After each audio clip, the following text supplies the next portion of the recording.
A e dini se në 16 vitet e fundit kanë emigruar rreth 1 milion shqiptar, apo eksaktësisht 999.138 prej tyre. Tashmë ata kanë marrë një leje qëndrimi në vendet e Bashkimit Evropian apo në vendet e ndryshme të botës.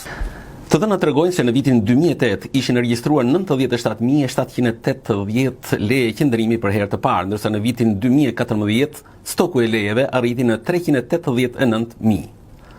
Në vitin 2018 totali kaloi mbi 600.000, ndërsa në vitin 2021 kishte shkuar në mbi 765.000.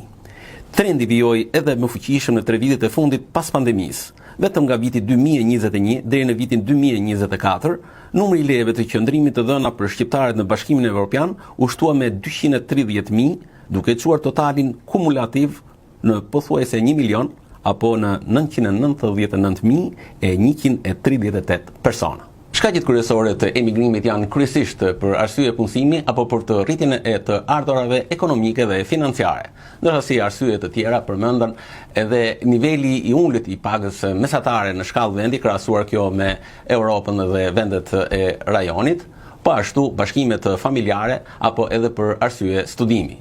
Por kjo rrjedhje masive duhet shërbej si një këmban alarmi për qeverinë dhe gjithë aktorët e tjerë në mënyrë që të merren masa për ndalimin e fenomenit.